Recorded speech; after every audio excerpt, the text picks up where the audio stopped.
오늘은 순종은 문제 해결의 열쇠라고 하는 제목으로 하나님 말씀 본문을 중심으로 우리가 듣기를 원합니다.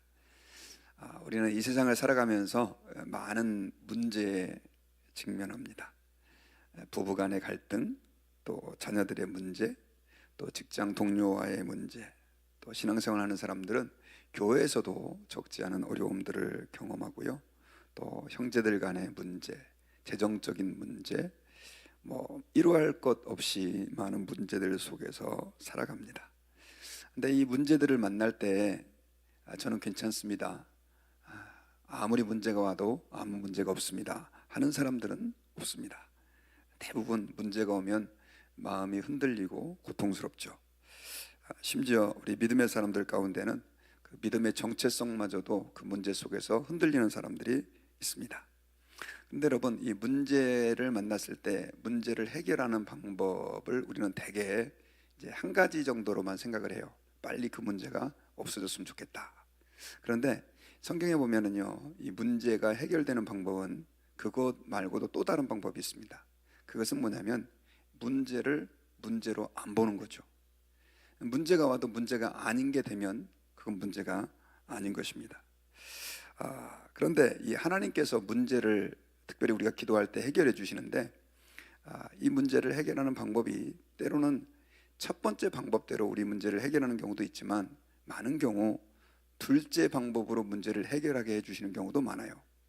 하나님께서는 온 우주를 섭리하시기 때문에 우리가 생각할 때는 내 눈앞에 있는 당면한 문제가 없어졌으면 하는 각도에서만 보지만, 하나님은 어떤 때는 그것 말고도 이 문제를 극복할 수 있는 힘을 주시고, 또 믿음을 주셔서, 또 마음을 넓혀 주셔서 그 문제를 극복하게 하시는 경우도 많다는 것입니다.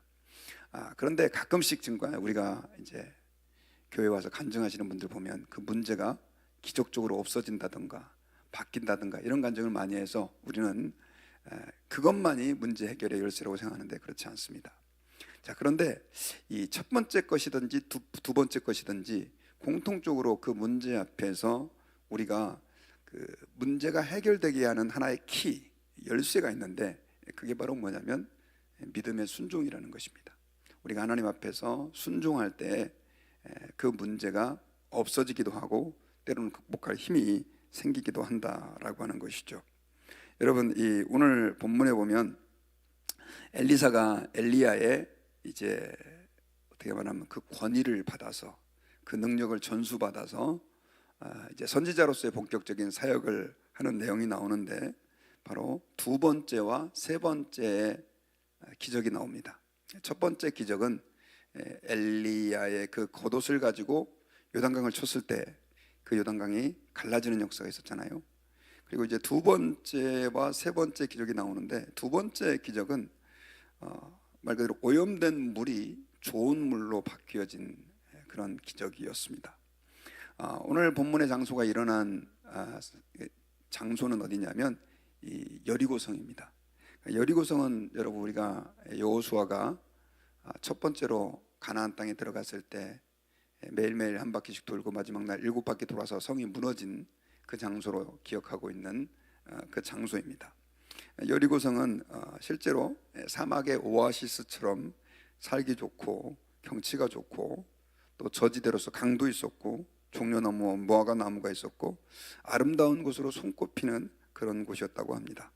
그런데 한 가지 문제가 있었습니다. 심각한 문제인데, 언제부터인가 이제 그 물이 오염이 된 거죠.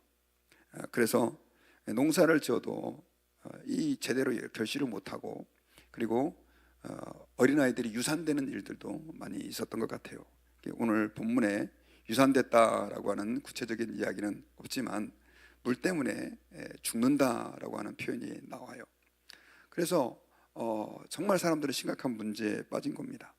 그러니까 제가 이렇게 네팔에 다녀왔을 때도 절대로 물은 거기 있는 물 먹지 마시고 그 워를 먹으라고, 그리고 실제로 이렇게 제3세계에 갔다 오신 분들 가운데 물 때문에 고생한 분들이 많잖아요. 거기 현지인들은 조금 적응이 돼 있지만 그렇지 않은 사람들은 가서 이제 물을 잘못 먹어서 탈이 나는 경우도 굉장히 많이 있습니다. 물이라고 하는 것은 오늘날 우리 삶에 있어서 굉장히 중요한 것이에요. 그래서 오늘날 그 선교지 같은 데 가면 우물 파주는 거, 그다음 또 물을 공급해 주는 것도 굉장히 중요한 사역 가운데 하나로 그렇게 사역하는 선교사님들도 있습니다. 어쨌든 그들은 물로 인해 가지고 물은 먹어야 되고 또 안 먹으면 안 되는데 그 물이 문제가 있다 보니까 심지어 애들이 유산되기도 하고 과일이 절대로 제때 결실하지 못하고 나무가 비실비실 말라 죽고 뭐 이런 문제들이 빠지게 된 거예요. 그러다가 엘리야가 자기의 동네에 왔다는 얘기를 듣고 그들이 엘리야에게 그 문제를 요청을 합니다. 그랬을 때 그 엘리야가 이 이야기를 듣고 20절에 보면은 새 그릇에 소금을 담아서 내게로 가져오십시오 라고 요청을 해요. 그 마을 사람들한테 새로운 그릇에다가 소금을 담아가지고, 그래가지고 엘리야가 오늘 본문에 보면 어떻게 하냐면 그 물 근원으로 가가지고 그 소금을 그 가운데 던지면서 여호와의 말씀이 내가 이 물을 고쳤으니 이로부터 다시는 죽음이나 열매 맺지 못함이 없을지니라 하셨느니라 하니. 자, 물 근원이면 아마 이제 물이 흘러나오는 곳이라고 볼 수 있죠. 그곳에 가가지고 소금을 던지면서 여호와의 말씀이 내가 이 물을 고쳤으니, 그러니까 하나님이 이 물을 고쳤다라고 거기서 선포를 하니까 그러면서 다시는 죽음이나 열매 맺지 못함이 없을 것이다 라고 선포를 하니까 그 물이 여호와의 그 말씀처럼 엘리사를 통해서 하신 그 말씀처럼 고쳐져 가지고 오늘에 이르렀더라. 이제 성경이 기록될 때까지 그 물이 이제 좋은 물이, 단물이 되게 된 것이다 라고 하는 것을 오늘 본문 가운데 기록하고 있어요. 정말 놀라운 일이죠.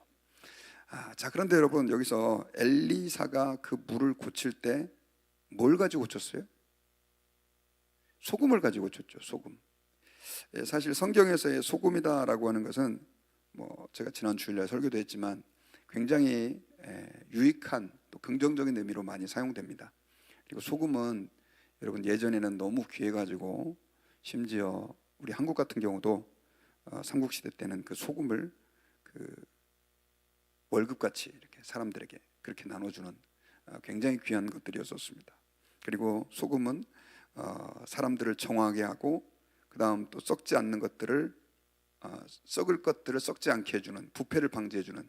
오늘날도 이렇게 냉장고가 오늘날은 많아서 뭐 별로 그렇게 모르겠지만 예전에 냉장고가 없을 때는 우리 다 소금에다 절여가지고 고등어도 생선도 이렇게 놔서 오래 보존을 하고 뭐 또 음식들도 소금에 절인 음식들이 많은 이유가 그게 맛있어도겠지만 쉽게 부패하니까 그렇지 않도록 하기 위해서 했던 것이죠. 그런 관점에서 보면 이 소금이라고 하는 것은 굉장히 유익합니다. 그런데 여러분, 물에다가 소금을 붓는다 그래서 그 물이 좋아진다, 이거는 전혀 과학적 근거가 없습니다. 그리고 오히려 소금을 붓는다고 했을 때 그 물은 더 과학적으로 봤을 때는 문제가 생길 수 있는 것이다 라고 하는 것이죠. 그런데 그 소금을 들이부어요. 여기에 저는 특별한 영적인 의미가 있다 이렇게 생각하지는 않습니다. 어쨌든 이 엘리사는 그 문제를 가지고 하나님께 기도했을 때 하나님께서 새로운 그릇에다가 소금 담아가지고 뿌려라. 근데 한번 생각해 보세요. 상식적으로 그 물에다가 소금 뿌린다고 그래가지고 그 물이 나아질 리는 삼척동자도 없다는 것을 알 텐데 어쨌든 이 엘리사는 그 명령에 순종을 하죠. 그리고 사람들한테 그렇게 시키니까 또 사람들도 다급한 마음에 아마 순종을 했겠죠. 뭐 하려고 하나. 그리고 그 소금을 가져다가 물의 근원에 갖다 부으면서 깨끗하게 되라고 하는 선포하는 그 엘리사를 보면서 어떤 사람들은 지금 엘리사가 정신없는 짓 하는 거 아니야? 라고 생각을 했을 수도 있습니다. 그런데 그러한 그 엘리사의 행동으로 인해 가지고 물은 그때부터 달아졌고 다시는 그로 인해 가지고 뭐 아이가 유산된다든가 혹은 열매가 맺지 못한다든가 이런 문제들이 생기지 않았던 것입니다.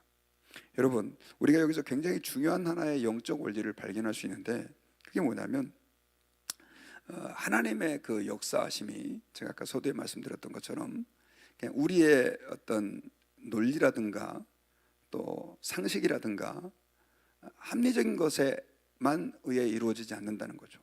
하나님께서 자신의 일을 이루실 때 저는 소금이라기보다도 그 사람들의 순종이라고 하는 것을 매개로 하여 하나님의 역사를 지금 일으키셨고 그래서 그 물이 달게 되었다는 것을 오늘 본문을 통해서 알 수 있어요. 우리는 이와 유사한 기적을 예수님을 통해서 우리는 요한복음에서 봅니다.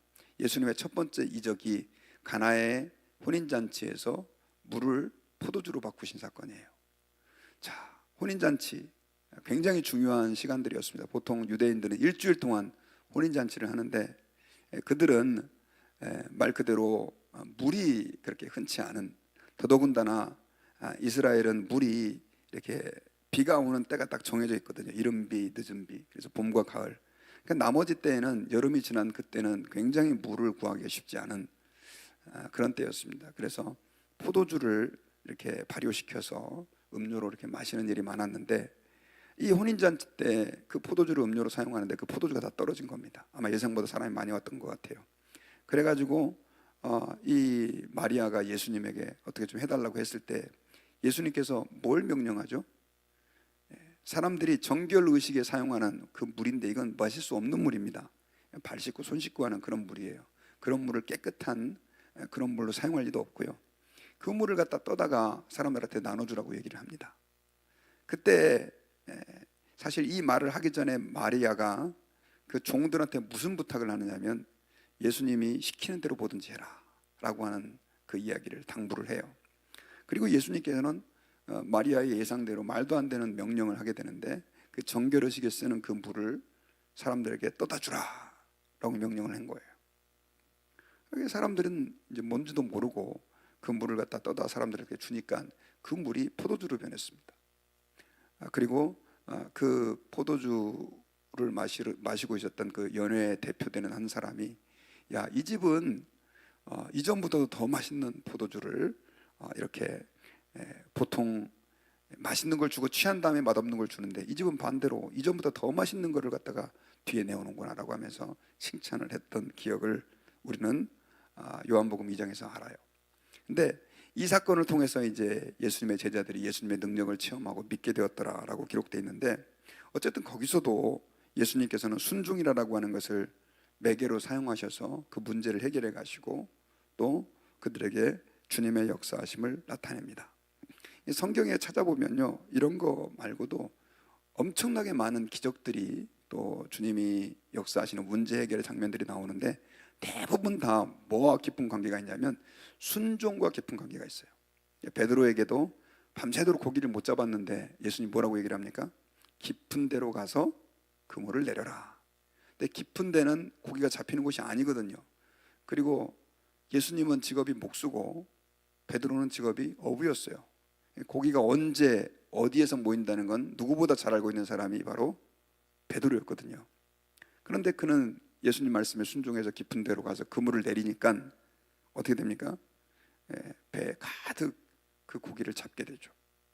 또 실로암 목가로 가서 눈에다가 침을 뱉어가지고 지력을 묻혀주고 맹인에게 실로암 목가로 가서 씻으라 했을 때, 또 그렇게 순종했을 때 그 눈이 떠지고, 나사로를 부활시킬 때도 사람들에게 죽은 지 나흘이 된 그 시체의 무덤에 돌문을 치워라 라고 하면서 순종을 요구하시고, 하여튼 성경에서는 계속해서 우리에게 순종을 요구하시면서 하나님의 역사를 일으켜 가시는 것을 알 수 있습니다. 자, 우리는 오늘날 이 땅을 살면서 하나님의 그 기적, 또 문제 해결의 그 능력을 체험하기를 원해요. 그런데 많은 사람들이 그 하나님의 역사가 일어나기 위해서 내가 먼저 순종이라고 하는 하나의 그 재물을 드려야 된다라고 하는 거에 대해서, 순종이라고 하는 그 키가, 열쇠가 필요하다는 거에 대해서 깊이 생각 안 하는 분들이 계세요. 아무것도 안 하면서 그냥 내가 이 문제가 해결되기를 바라는 것이죠. 여러분, 아닙니다. 하나님의 역사는 내가 내 삶을 하나님 앞에서 순종의 제물로 드릴 때 일어납니다. 어떤 때는 그 문제가 직접 해결되는 경우도 있고, 또 그렇지 않을 때는 그 문제를 극복할 수 있는 믿음의 역량이, 역사하심이 우리 안에 일어나는 경우가 많이 있죠. 그래서 여러분, 간증하는 분들 가운데 그런 간증들도 많이 하지만 실제로 자기가 문제가 있어서 하나님 앞에 열심히 기도했는데 오히려 내가 변화됐다더라, 내가 변화되어 가지고 그 문제를 극복할 수 있었습니다. 이렇게 간증하는 분들도 많이 있는 것을 우리는 알 수가 있습니다. 그러므로 하나님 아버지 앞에서요, 신앙생활할 때 우리가 얼마만큼 순종하느냐 하는 부분은 굉장히 중요합니다. 여러분, 예수님을 생각할 때 우리는 우리를 위해서 십자가에서 죽으신 분 이렇게 늘 생각하지만, 사실 예수님은 하나님의 그 영광의 자리에 계실 때부터 아버지의 명령에 철저하게 순종하셨어요. 그래서 이 땅에 사람이 되어서 내려오셨고, 그리고 자기를 왕으로 삼으려고 하는, 예수님을 이 땅에 영웅으로 만들려고 하는 사람들의 그 모든 요구를 뿌리치시고 순종의 그 십자가의 길을 끝까지 가셨죠. 제가 마가복음 강해하면서 예수님께서 새벽에 기도하시다가 자기에게 병 고쳐달라고 하는 사람들이 벌떼처럼 모여들었지만 그들을 외면하고 다른 데로 가셨다. 이것도 예수님의 순종이죠. 사실은 하나님 아버지께서는 예수님께서 그 자리에 머물러서 계속해서 병 고치는 것을 원하지 않으셨다라고 하는 것을 예수님이 알게 됐고, 누가 나한테 뭐라 할지라도 나는 주의 길을 가겠다, 하나님의 그 뜻을 따라 살겠다라고 하는 마음으로 예수님은 이걸 외면하시고 길을 가신 거예요. 그러니까 여러분, 예수 그리스도의 그 구속사역도 뭘 통해서 이루어졌냐? 순종을 통해서 이루어졌다는 것을 기억해야 합니다. 그래서 오늘날 우리가 교회에서 신앙생활할 때 저는 그런 분들이 계세요. 가장 교회에서 위험한 사람들은 순종이라고 하는 걸 생각하지 않고 무작정 교회에서 열심히 하는 사람들, 정말 교회에서 위험한 사람입니다. 그래서 예전에 제가 가끔씩 이게 어떤 목사님들, 동료 목사님들 만나면 그런 분들이 너무 교회에서 무섭다, 자기 마음대로 교회를 하려고 하는 것이죠. 사실 하나님께서 또 목회자를 통해서 교회에 보게 하시는 일이 있고, 저거는 해서는 안 되는데 라고 하는 생각이 들 때가 있어요. 하면 좋은데 사실 뭐 교일이라고 무조건 한다고 해서 다 좋은 건 아니잖아요. 오히려 그것이 공동체를 어렵게 하거나 이럴 때가 있거든요. 그럼에도 불구하고 그냥 내 마음대로 이거 하겠다고 그래가지고 열심으로, 목사님 왜 내가 하려는데 막습니까? 이런 식으로 생각을 가진 분들이 계십니다. 가정 안에서도 여러분 마음 생각해보세요. 자녀들이 지 마음대로 하려고 그럴 때 얼마나 부모님들이 힘들고 어렵습니까? 그렇다 그래서 저는 자녀들이 또 교회 성도들이 무작정 순종해야 되는 로봇처럼 그런 존재가 되어야 된다고 생각하지는 않습니다. 그러나 우리가 하나님 아버지 앞에서 그리스도인으로서 가장 기본적인 것은 우리가 예수 그리스도께서 아버지께 순종하셨듯이 우리도 하나님께 순종할 때 하나님의 역사가 일어난다는 거죠. 그래서 예수님의 제자들도, 예수님이 그 제자들을 뽑는 기준이 똑똑한 사람들, 그 다음 또 빠리빠리한 지혜로운 사람들, 이런 사람들이 아니라, 돈이 많은 사람들이 아니라, 힘 있고 능력 있는 사람들이 아니라 예수 그리스도의 말씀에 순종할 수 있는 사람을 제자로 뽑았다는 것을 우리가 기억해야 합니다. 이렇게 순종할 때에 하나님의 역사가 일어납니다. 자, 그런데 오늘 본문에 보면 좀 우리를 의아하게 하는 사건이 하나 일어나죠. 엘리사가 그렇게 기적을 일으키고 나서 이제 거기 여리고를 떠나서 베델로 올라가게 되는데, 길에서 그 작은 아이들이 성읍에서 나와가지고 이 엘리사를 조롱합니다. 그래서 뭐라고 조롱하냐면 대머리여 올라가라, 대머리여 올라가라. 엘리사가 머리카락이 저처럼 많이 없었던 것 같아요. 아니, 저보다 좀 더 많이 빠졌겠던 것 같아요. 근데 이걸 가지고 대머리여 올라가라, 대머리여 올라가라. 올라가라라고 하는 말은 엘리사가 승천했잖아요.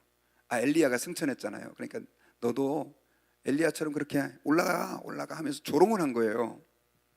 그랬을 때 엘리사가 그들을 보고 여호와 이름으로 저주를 내려요. 그랬을 때 수풀에서 암콤 둘이 나와가지고 이 아이들 중에 42명을 거기서 찢어 죽였더라, 이런 표현이 나와요.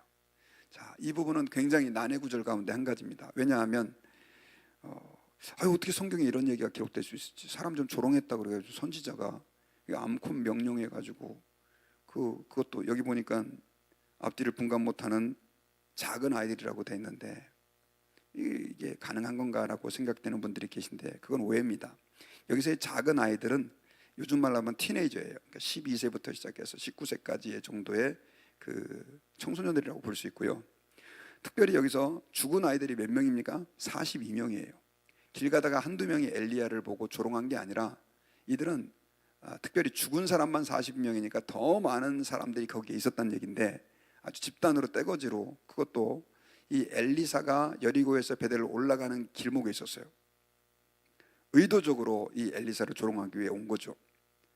어떤 어른들의 사주를 받고 왔는지는 잘 모르겠지만 아마 그랬을 가능성도 상당히 높습니다. 그들은 공식적으로 엘리야를 조롱하기 위해서 준비하고 있다가 일종의 프로테스트를 한 거예요. 그래서 저는 조심스럽게 추정을 해봐요. 이 아이들이 왜 이렇게 엘리사를 조롱했을까? 아마 그 당시 그 북쪽 이스라엘, 특별히 베델이 우상숭배의 중심지가 되었고, 나중에는 아합의 영향으로 인해서 또 아시아의 대를 이어가면서 엄청난 바알 숭배가 성행했지 않습니까? 그런데 이 엘리야가 그 바알 선지자와 아세라 선지자를 갈멜산에서의 그 이적을 통해서 죽이기도 하고, 바알의 그 신앙을 얼마나 강하게 책망합니까?